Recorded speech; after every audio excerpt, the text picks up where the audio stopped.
welcome to a new segment that I am going to call Scratching the Mic, where I spend some time ranting about various topics that anybody who's listened to any of the Scratchcasts I've been on probably knows that I've been eager to talk more about. I'm going to try to keep these under 5 minutes. This I've clocked at about 5 to 6 minutes, so I'm going to go a little bit over probably, but with that in mind, let's go ahead and get right into it. The thing I want to talk about today is the foundry of foolery known as the Stack Overflow website or Stack Exchange. For those of you that don't know what this website is, this is basically a community driven question and answer website, somewhat like Reddit or Quora, but with a more, at times, professional or hobby driven purpose or topic.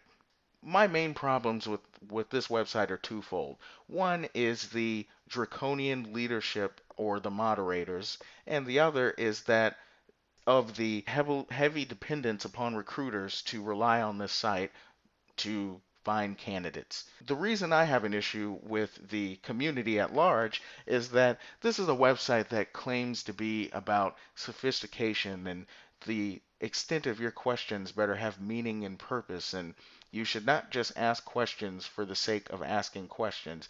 But with a website so heavily gamified and based on points, you can't avoid not doing this. And in fact, when you sign up, you're restricted to doing only question asking. So if you see a question that you can't answer, you won't be able to answer it until you ask a question that hopefully gets upvoted, which with the way that the moderators are will probably not happen. So my problem with that and the fact that they claim to be so sophisticated is that they arbitrarily enforce the rules. Sure, they can talk about how you can't ask certain types of simple questions if you're learning a new programming language, even if it hasn't been asked before.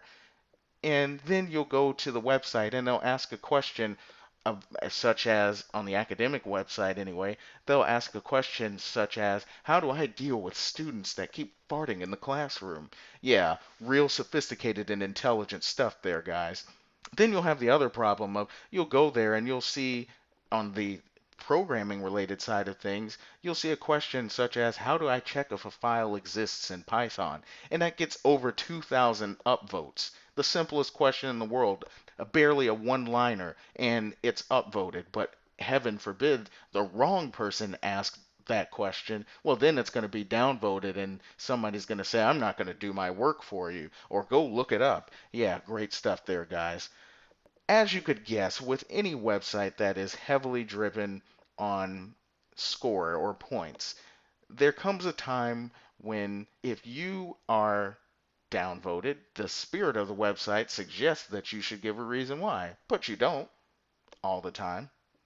And the other problem is, much like anybody who's used Reddit or YouTube, the reasons that you can get downvoted and eventually blocked and deleted are largely based on whatever the mod was feeling like. So if you have one who just doesn't agree with your views or your opinion, or just doesn't like that you're asking a question that they can't answer, or you're not asking it in the way that they want you to, well, they can just downvote and then decide to close your question. Just go to the Meta Stack Overflow website and look at the suggestions people have around downvoting, and you'll quickly see that those are downvoted into oblivion until they ultimately get deleted so they can then later complain and tell you that somebody's already asked that question before and it doesn't work.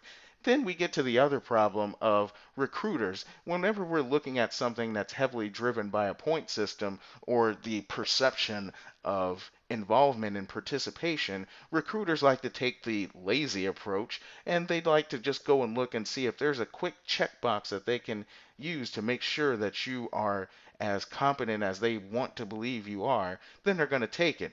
So you have some recruiters that go and they hound your Stack Overflow website, or perhaps they have a job ad and they tell you to supply it with your job application. Then you have people that are going in there and they're just looking at a score. They're not seeing the quality or the context of anything that you're posting.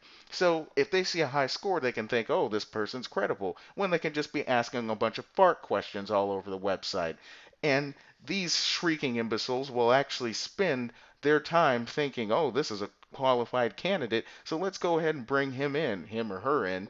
And hire this person.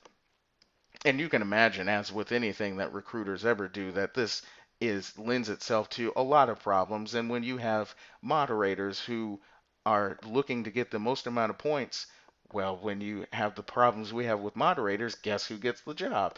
And so you always have these problems here. And while I've seen some people decide that they're not going to use the website, it still feels like it's a problem that nobody's spending a lot of time exploring. So, with that in mind, I'm about at 5.5 minutes, so I want to go ahead and finish now, but I will post some additional links from the research I've done and gives a clear picture of what some other complaints are about this website.